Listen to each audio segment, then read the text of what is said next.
بسم الله الرحمن الرحيم.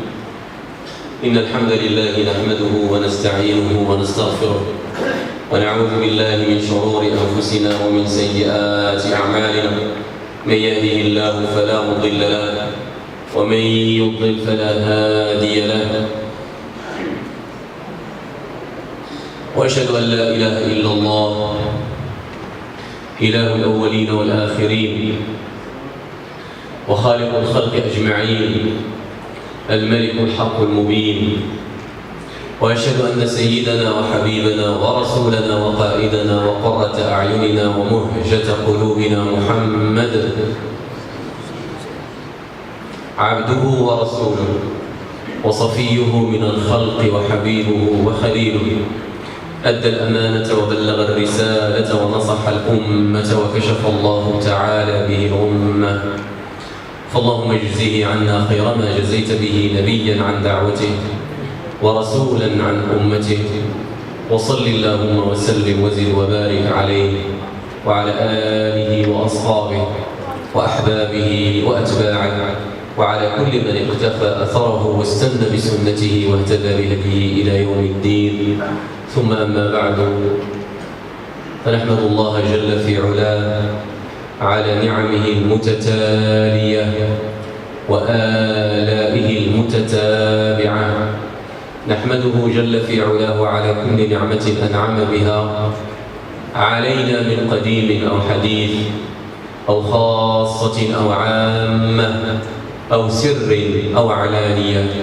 نحمده على نعمة الإسلام ونحمده على نعمة الإيمان ونحمده سبحانه وتعالى على القرآن. نحمده بكل محمدة يحب أن يحمد بها ونحمده على كل نعمة ومنة يحب أن يحمد عليها. ثم أما بعد، فمرحبا بإخواني وأخواتي في هذه الليلة الطيبة المباركة من هذا الشهر العظيم، والتي نسأل الله جل في علاه أن يتقبل فيها ما كان منا من الصيام، وأن يتقبل منا ما سيكون فيها من القيام. نسأله جل في علاه أن يعتق رقابنا ورقاب آبائنا وأمهاتنا من النار، وأن يعتق رقاب أهلينا وذرياتنا وأحبابنا وإخواننا من النار، إنه ولي ذلك والقادر عليه.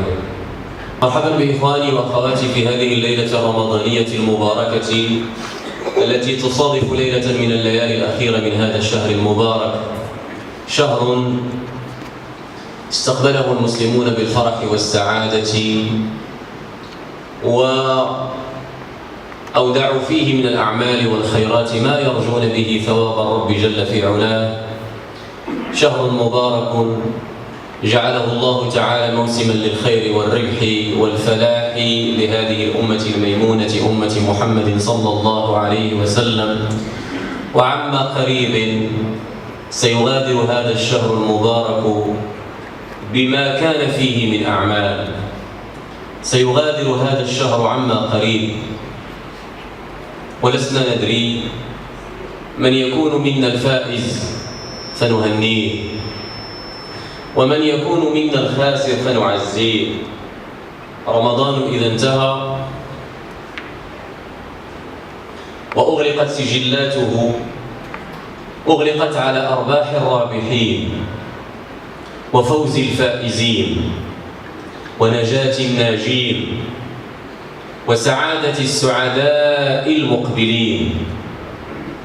وإذا أغلقت سجلاته أغلقت أيضا على خسارة الخاسرين وعلى خيبة الخائبين وعلى شقاء الأشقياء الضائعين. ونحن إذ نودع رمضان في الأيام القليلة القابلة، فإننا نرجو الله عز وجل أن يتقبل منا هذا الشهر المبارك ما كان فيه منا من صلاة وصيام وذكر وقيام ودعاء، وأن يجعل ما بقي في هذا الشهر فرصة لمزيد من العمل والإقبال ومزيد من التوبة والرجوع والأوبة إلى الرب جل في علاه. أيها الأحباب الكرام، مضى أكثر رمضان وبقي أعظمه وأشرفه. داكشي اللي كثير في رمضان داز، وداكشي اللي مهم وعظيم وهذا اللي حنا فيه. ما بقي من رمضان هو أعظم ما في الشهر. أعظم ما كاين في رمضان هو هذا 10 أيام الأخرى، ولذلك لا مجال للكسل أو للتعب، ولا مجال لإخلاء المواقع، لا مجال للانتكاس، لا مجال لإخلاء الصفوف. رمضان بقيت فيه الجائزة الكبرى، هي جائزة العتق من النار. في هذه الأيام المباركة ليلة جعلها الرب جل في علاه خيرا من 1000 شهر. جعل الطاعة في هذه الليلة توازي طاعة عبد مؤمن مصل صائم ذاكر راكع ساجد قائم داع تال ل83 عاما و4 أشهر. لذلك هذه الليلة كأنه أدرك في الطاعة 83 عام و4 شهور، وهذا فضل خص الله به أمة محمد صلى الله عليه وسلم. ولذلك أوصي نفسي وإخواني دابا في الأيام خصنا نديرو بحال يلا غيبدا عندنا رمضان، يلا غنبداو، ما كاينش عييت ولا عجز ولا هادشي اللي بقى غنقضيو ونسلكو ما بقى قد ما فات، لا، باقي الأعظم والأشرف في رمضان. عندك تجري وتدور في المضمار وتكون في 20 الأولى من الأولين، ولما يبقى بينك وبين النهاية، لما يبقى بينك وبين الربحة أمتار قليلة تعجز وتخرج من السباق وتضيع على نفسك الربحة الكبرى. إياك ثم إياك أن تغادر، فإن النبي الحبيب صلى الله عليه وسلم كما تروي أمنا الصديقة بنت الصديق رضي الله عنها وعن أبيها تقول: كان رسول الله صلى الله عليه وسلم يجتهد في العشر الأواخر ما لا يجتهد في غيرها. وفي الحديث الثاني تقول: كان رسول الله صلى الله عليه وسلم يخلط في 20 يوم الأولى كان يخلط فيها بين الصلاة والنوم، كي يصوم وكي يرتاح وكي ينعس إلى آخره. لكن إذا دخلت العشر الأواخر، لما كتبدا 10 أيام الأخرى اللي بقات، كلام آخر، عمل آخر، حالة استنفار قصوى يعيشها النبي صلى الله عليه وسلم، عنوانها مزيد من الخطو، مزيد من الخطو نحو الله. كتقول رضي الله عنها: كان رسول الله صلى الله عليه وسلم إذا كانت 20 الأوائل يخلط بين الصلاة والنوم، فإذا دخلت العشر الأواخر اش كيدير النبي صلى الله عليه وسلم؟ أحيا ليلة وأيقظ أهله وشد مئزره. أحيا ليلة ماشي بالمسلسلات والأفلام وبالكرة والإخوان الخاوي، لا، أحيا ليله بالصلاة والصيام والذكر والدعاء، الصيام في النهار والقيام في الليل، والبكاء بين يدي الرب، والانطراح على بابه، والاعتراف والإقرار، وإذلال النفس واتهامها بالتقصير، وسؤال الله جل في علاه ما عنده من الدنيا والآخرة. هكذا يحيي النبي صلى الله عليه وسلم ليلة. واللي ما كيديرش هادشي في الليل راه ما كيحييش الليل ديالو. اللي ما كيديرش نوضها تصلي، حركها تصلي معاك، كيقول لا لا لا لا لا لا مسكينه بقات فيا عزيزه عليا راه النهار كامل وهي واقفه على رجليا. غلط غلط غلط. اذا احببت زوجتك حقا واردت لها الخير صدقا فعليك ان توقظها. اذا كنتي كتغطيها كتقول لها ناسي اش زربك اش فيقك حتى اللحظه اش وصل ليها كاع، وكتقول لي نحن راه عزيزه عليا وكتبقى فيا مسكينه لانها كتضرب تماره. انت ما عزيزاش عليك مرتك. انت تريدها ان تكون حطب جهنم، لان الله الكريم قال لنا يا ايها الذين امنوا قوا انفسكم يزيد واهليكم. ولذلك انا كنقول للعيالات دابا اللي فوق، العيالات اللي مزوجات والبنات اللي بواتهم كينوضوا يصليو، راه الا ما كينوضكش باك وما كينوضكش الراجل ديالك تصلي معاه راه يمكن ما كيبغيكش.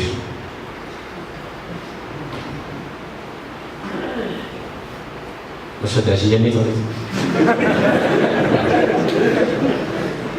هي نعمت من هاد الليله غادي يبان القران اللي عزيزه عليه مرتو ياك اسيدي الله يحفظك، اللي عزيزه عليه بنته، اللي عزيز عليه ولده، اللي كيقول لك هادو راهم مقطرين اللي معينين، راه الا ما نوضتيهمش يصليو راك كتكذب، راك كضحك على راسك، راك ما عارف والو. دليل المحبه شنو هو؟ شنو هو دليل المحبه؟ وهو انك كتخلي الاسره ديالك تكاجي معاك. علاش انت كتنوض؟ يلا علاش كتمشي في البرد وفي الشتاء وفي الصيف كتمشي تصلي؟ علاش؟ لانك كتقول لنا بغيت نعبد الله عز وجل، باغي الجنه، خايف من النار، كنحب النبي صلى الله عليه وسلم، الصلاه هي العنوان ديال المؤمن، مزيان الله يوفقك ويزيدك من فضله. ايوا مرتي الا كانت مرتك حتى هي عزيزه عليك وبغيتي لها الخير حقا بالمعقول، باغي لها الخير وبغيتيها تكون معاك ليه، حكي لي كيقول لك ودي تماره ديال الدنيا بركه، داكشي اللي دوزات عليا انا بركه، خصني ندير شي حاجه باش نتزاكى معاها ليه. لا، الله كيقول لنا يا ايها الذين امنوا قوا انفسكم واهليكم نارا وقودها الناس والحجاره. ولان النبي الكريم صلى الله عليه وسلم يقول لنا كلكم راعين، ولكن شنو هي الرعايه ديالهم حنا؟ وهو انني نمشي للسوق ونشري لهم ونلبسهم ونوكلهم ونشربهم ونقريهم مزيان ونركبهم ونديهم العطله ونصرف عليهم. الا هضرتي مع شي حد فاتي كيقول لك كلكم راعين وكلكم اسيدي مزيان برا وليداتك الله يفتح عليك وعليهم، الله يزيدك من فضله. ولكن التبريعه الاولى والاخرى والكبيره والعريضه والطويله اللي خصك ما تضيعش ولادك فيها هي الجنه التي جعل الله تعالى عرضها السماوات والارض. ثم انظر معي هذا المشهد، تخيل هذا المشهد حينما يساق اهل الجنه الى الجنه ويساق اهل النار الى النار. راه من اخطر اللحظات غدا يوم القيامه حين يفرق بين الاباء وابنائهم وبين الازواج وزوجاتهم. تغادي نادم غادي للجنه وكي كيتلفت كتبان له شتي على منظر كي داير. المرة اللي شركات معاك الحلوه والمره 40 عام 50 عام ضربات معاك تماره من الزيرو حتى وقفتي على رجليك وكتقول لها انت هي وانت اللي دايره وانت كلشي في الدار وانت انت رجال راسي وانت كذا، ديك الخطبه كاع اللي كتفهم. وغدا يوم القيامه تراها وقد حيل بينك وبينها او حيل بينها وبينك حيت ممكن يكون العكس، ممكن تكون مرة صالحة مؤمنة كتنوض تصلي وتعبد الله تعالى وتبكي في الليل وتقرأ القرآن وتحفظ وكذا إلى آخره، ولكن مفرطة في رجلها، كتوصل وقت الصلاة كتنوض هي، ويمكن كتنوض قبل، ولكن كتجي عند راجلها وكتغطيه، كتقدي له سادة، كنبغي تقلب كتعاود تقعدو، وكتقول لك مسكين كيبقى فيا، لأنه كيضرب تمر علينا النهار وما طال. راه ما عزيزش عليك إلا كنتي كديري الراجل هادشي، ما عزيزش عليك أبدا أبدا. هذه الأيام الأخيرة من رمضان وجب أن نعلن جميعا حالة استغفار قصوى عنوانها وعجلت إليك ربي لترضى. راه ما بقى والو، قد أيام قد ساعات قليلة ثم تغلق صحيفة رمضان لهذا العام. فاز الفائزون وخسر الخاسرون. السباق تعطت الانطلاقة، دار الناس في الدورات ديالهم وجراو، مريض الطاقة والجهد والقوة واللي عارف كيفاش يجري، لما كتلقى 100 متر من الاخر اش كيدير؟ كينعس؟ كيخرج؟ اش كيدير؟ كيندوبل الجهد ديالو من اجل ان يكون من السابقين، واللي ما عارفش يجري كيدور، ولما كتبان الربحه راه الخط ديال الوصول كيعيا كيعجز كيخرج من السباق ما كيكملش. عندك تكون ممن دار في مضمار رمضان في الصفوف الأولى والمراتب الأولى، فإذا اقترب خط الوصول خرجت أو تكاسلت عن الوصول إلى النهاية. كن ملعقل، عندك تشمت، عندك تضيع، عندك تسبق، عندك ما بقى والو. أيام قليلة تتحدد فيها قائمة الفائزين، فاحرص يا رعاك الله أن تكون من بين هؤلاء المترشحين للفوز بجائزة العتق من النار. أسأل الله أن يعتق رقابنا جميعا من النار، وأن يجعلنا من الأخيار الأبرار الأطهار الذين فازوا في هذا الشهر المبارك، إنه ولي ذلك والقادر عليه. أحبابي، بسرعة أحاول أن أذكر في هذه الليلة الطيبة المباركة أمرين اثنين في سلسلتنا ادعوني أستجب لكم. كان الحديث في الليلة التي سبقت وفي الدرس الذي مضى عن سبب من أسباب موانع الاستجابة. احنا ذكرنا الكلام ديال إبراهيم بن أدهم الذي ذكر موت القلوب ب10 أسباب، وذكرنا أن من أخطر الأسباب التي تمنع إجابة الدعاء شنو هو السبب اللي تكلمنا عليه؟ الغفلة. يعني بنادم كيدعي عنده غرض، اش كدير؟ كندعيو وخلاص، شدات ما شدات ما تشدش. شتي الا كنتي كدعي شدات ما شدات وبالدعاء ديال قدوس لك وما كاين ما يدار، انا نقول لك ما غاديش يجب، لأن النبي قبلي وقبلك قالها صلى الله عليه وسلم. اش قال؟ ادعوا الله كيف؟ وأنتم موقنون بالإجابة، فإن الله لا يقبل ما تشدش فإن الله لا يقبل دعاء من قلب غافل لاهٍ. وإحنا شبهنا القلب باش بمنصة الإطلاق. كل ما كانت المنصة قوية ثابتة عندها الجدود مريقلة مزيان، كلما أطلقت الصواريخ إلى الأهداف المنشودة المرصودة، وكلما كانت المنصة اللي هي القلب عيانة مصدية مدقدقة، راه داكشي اللي كترمي كيطيح غير هو، كيطيح غير تما. المانع الثاني، واحد السبب آخر ما كيخليش الدعاء يستجاب، فإن الناس يسألون منذ سنوات ونحن ندعو.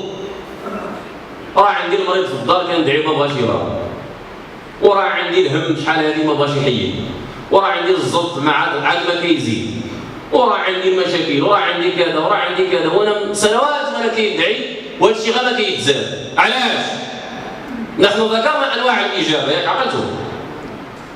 ان الله تعالى قد يجيبك الى ما طلبت، وقد يؤخر لك دعاءك ليخرجه لك كنزا تلقاه غدا يوم القيامة، وقد يدفع بدعائك عنك بلاء أو شرا كان سيصيبك. لكن مع ذلك الناس كيسولوا علاش فلان وفلان وفلان وفلان وفلان ما كيصليوش كاع، وكل شيء عندهم وكل شيء كيتبرعوا فيه وما خاصهم حتى حاجه، وانا اللي كنجي للجامع وكذا وكذا. مقهور. ما السر؟ اتهم نفسك فلعلك تلبست بمانع من موانع الاجابه. احنا قلنا الاول الغفله. الثاني ان يدعو الانسان وهو مستعجل للاجابه. ما الدارجه ديالنا؟ زربان باغي يدعي دابا،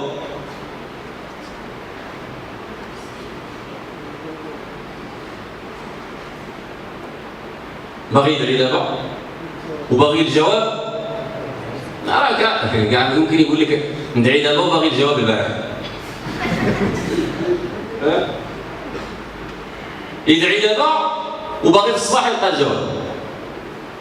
وهذا من الموانع، بمعنى انك كتدعي المصلحه الغرض، وخصها ذاك الغرض التفضيليه بالزربه، كانك دافع وثيقه ولا باغي تشد ورقه ولا باغي تشد كذا، خصك في البلاصه تقضي الغرض ديالك.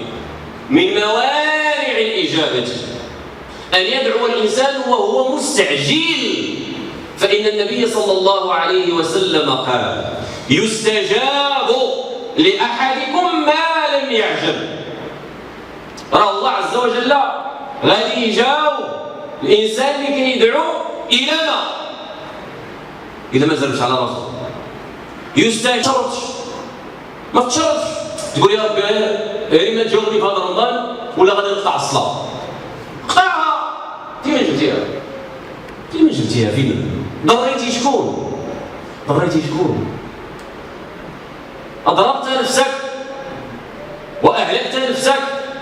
واما الله فهو غني عن العالمين، لا تزيده طاعه الطائعين ولا تضره معصيه العاصين، لان من الاسماء ديالو الغني، ما محتاجش الطاعه ديالنا ولا العباده ديالنا، وما كتضروش الذنوب والمعاصي ديال الانسان ابدا. قد افلح من زكاها وقد خاب من دساها. انت كتربح راسك ولا كتخسر راسك؟ يستجاب لاحدكم ما لم يعجل. قال: كيف يعجل يا رسول الله صلى الله عليه وسلم؟ الصحابه قالوا له: كيف زعما كيزرب هذا اللي كيدعي؟ قال لهم: يقول دعوت فلم يستجب لي. كيقول لهم راني دعيت وما استجابش الله عز وجل، فيستحسر. شنو هي يستحسر؟ كيبقى فيه الحال فيترك الدعاء. وإذا تركتي الدعاء تركتي واحد الباب عظيم انت كتدخل منه على الله عز وجل. أغلقت بينك وبين الله بابا شريفا عظيما لا يلج منه إلا المقربون من أوليائه وعباده. يعني انت سديتي على راسك. يا أحبابي الكرام، موسى عليه السلام اللي تكفص مع فرعون، تكرفص بواحد الشكل كبير جدا، هز يديه ودعا موسى عليه السلام ربه أن ينتقم من فرعون وزبانيته الظالمين. قال الله تعالى في كتابه حكاية لدعوة موسى عليه السلام لما تقصح وتضر من فرعون، دعا عليه موسى عليه السلام، دعا على فرعون. اش قال الله تعالى: ربنا، موسى عليه السلام كيدعو كيقول: ربنا انك اتيت فرعون وملأه، حاشيه ديالو الناس ديالو، ربنا انك اتيت فرعون وملأه زينة واموالا، اعطيتيهم كيتبرعوا. ربنا انك اتيت فرعون وملأه زينة وأموالا في الحياة الدنيا. لا، اش كيديروا بهذا الشيء؟ هاد المجرمين اش كيديروا بهذا الفلوس؟ ماشي كيشكروك ولا كيعبدوك، لا، ربنا ليضلوا عن سبيلك. كيخدموا الفلوس وكيخدموا السلطة ديالهم باش يكلفوا الناس ويدوزوا بهم وبينك يا ربنا. مجرمين يغلقون ويصدون الناس عن سبيل الله تعالى. ربنا طمس على أموالهم. شي دعوة ديال المسكين.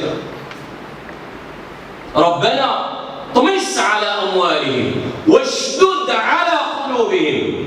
ربنا دوك الأموال اللي كيفسدوا بها البشر وكيضيعوا بها الناس وكيحولوا بينهم وبين الله عز وجل، يا ربي ربنا طمس على أموالهم واشدد على قلوبهم فلا يؤمنوا حتى يروا العذاب الأليم. هذه هي الدعوة ديال موسى. موسى كيدعي وخوه هارون عليه السلام كيقول آمين آمين آمين. موسى يدعو وهارون يؤمن. فأجاب الله هذين النبيين الكريمين الشريفين. اش قال لهم بجوج؟ قال الله عز وجل قال قد أجيبت دعوتكما. هنا ناخذ واحد الفايدة. اشنو هي؟ راه لما واحد كيدعي والاخر كيقول امين راه بجوجهم كيدعيو. فإن الله تعالى لما جاوبهم ما قالش موسى قد أجيبت دعوتك، لا. شكون اللي كان كيدعي؟ موسى عليه السلام. شكون كيقول امين؟ هارون عليه السلام.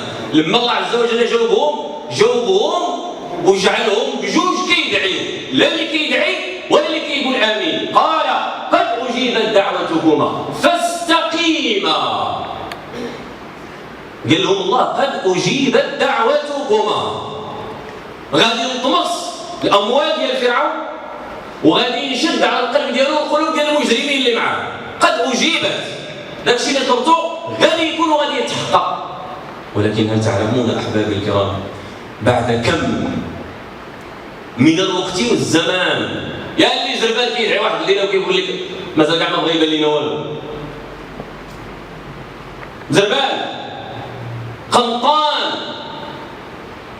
ضايق.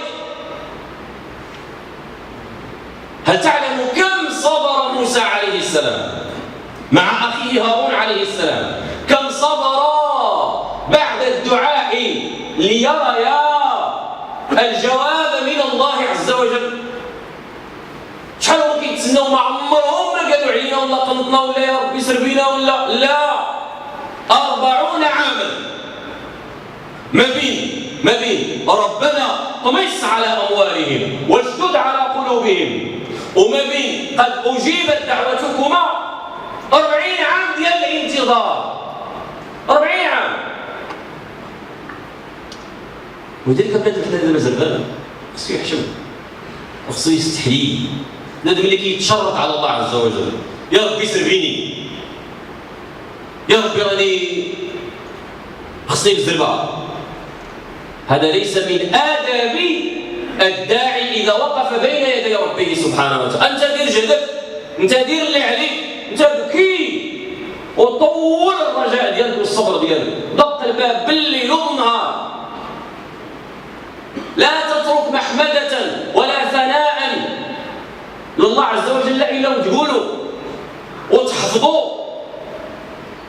لا تترك عمل خير إلا وتوسلت به إلى الله عز وجل. هذا الشيء هو اللي عليك أنت. أما الحاجة اللي في يد الله عز وجل فهو الحكيم.